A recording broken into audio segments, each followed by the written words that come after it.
എന്നുള്ളതാണ്. ആ നിലയ്ക്ക് നോക്കുമ്പോൾ ആളുകളെ സംബന്ധിച്ച ഈ തെരഞ്ഞെടുപ്പ് കാലത്ത് ഈ ചൂടുള്ള ഇത്രയും വലിയ അന്തരീക്ഷത്തിൽ അത് ആ ആവേശത്തോടു കൂടി തന്നെ അവരെല്ലാം നന്നായിട്ട് തൊഴുതോ. എന്താ പേര്? ആദ്യമായിട്ട് കാണുകയാണോ? ആണോ? ആദ്യമായിട്ടാണോ?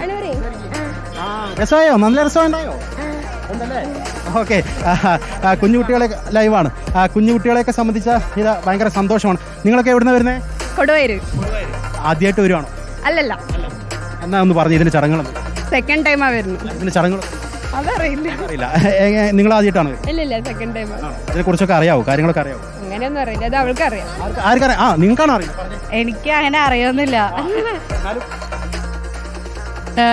ദീപക്ക ദീപക്ക ഇപ്പൊ എല്ലാവരും കാണാനായി വന്ന് നിൽക്കുന്നത് ഇപ്പോ അവിടെ ഈ ദേവരഥങ്ങളെ ആ രഥങ്ങളൊന്ന് അടുത്ത് കാണിക്കുകയാണെങ്കിൽ അതിലെ കാഴ്ചകൾ കൂടി നമുക്ക് പ്രേക്ഷകരോടൊന്ന് പറഞ്ഞു കൊടുക്കാം. ഇപ്പോൾ ഈ ഒന്നാമത്തെ ദിവസം, തേരിന്റെ ഒന്നാമത്തെ ദിവസം എന്ന് പറയുമ്പോഴേക്കും അവിടെ ഇന്ന് പുലർച്ചെ തന്നെ, അതായത് ബ്രഹ്മമുഹൂർത്തത്തിൽ തന്നെ അവിടെ ഈ അഗ്രഹാരത്തിലെ പ്രധാനപ്പെട്ട ക്ഷേത്രങ്ങൾ എന്ന് പറയുന്നത് കുണ്ടമ്പലം, മന്ദക്കര ഗണപതി ക്ഷേത്രം, പഴയ കൽപ്പാത്തി ലക്ഷ്മീനാരായണ ക്ഷേത്രം, ചാത്തപുരം പ്രസന്ന മഹാഗണപതി ക്ഷേത്രം എന്നിവയാണ്. അപ്പോൾ അവിടെ നട തുറന്നു, വേദപാരായണം കഴിഞ്ഞു. ഒന്നാം തേര് എന്ന് പറയുന്നത് ഈ കുണ്ടമ്പലം പുതിയ കൽപ്പാത്തി അഗ്രഹാരവുമായി ബന്ധപ്പെട്ടുള്ളതാണ്. അതിപ്പോൾ പഴക്കുലകൾ വെച്ചൊക്കെ അലങ്കരിച്ച് നിർത്തിയിരിക്കുന്നത് ഇപ്പോൾ ദീപക്കിന് കാണാൻ പറ്റുന്നില്ലേ? അവിടെ ഈ പുരാണ കഥകൾ, കഥാപാത്രങ്ങൾ അതൊക്കെയാണ് ഈ കൊത്തുമണികളിലൊക്കെ ഉള്ളത്. അതിനുശേഷമാണ് ഈ ദേവരഥം അലങ്കരിക്കുന്നത്. അതിൽ ഈ ഭക്തര് വഴിപാടായി കൊടുക്കുന്ന പഴക്കുലകൾ, പൂമാലകൾ അതൊക്കെയാണ് ഈ അലങ്കാരമായി വെച്ചിരിക്കുന്നത്. ഇത് അവിടുത്തെ ഒരു ജനതയുടെ ഒരു വലിയ ആഘോഷമാണ്. ആ ഒരു അലങ്കാര പണികൾ അതൊക്കെ ഒന്ന് അടുത്ത് കാണാൻ, അതുപോലെ ഓരോ വർഷവും അതിൽ എങ്ങനെയൊക്കെ വ്യത്യാസം കൊണ്ടുവരാം, പഴക്കുലകളുടെയൊക്കെ വൈവിധ്യം അതൊക്കെ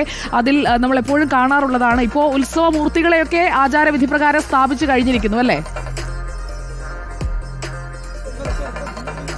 അതെ സുജയ, ആ ചടങ്ങുകൾ പൂർത്തിയായതിനു ശേഷമാണ് ഇവിടേക്ക് എത്തിയിരിക്കുന്നത്. എനിക്കിപ്പം ഇതാ ഈ രഥം ഇങ്ങനെ ഇവിടേക്ക് എത്തിക്കുന്നതിൽ നിർണായക പങ്കുവയ്ക്കുന്ന ആളുകൾ കൂടിയാണ്.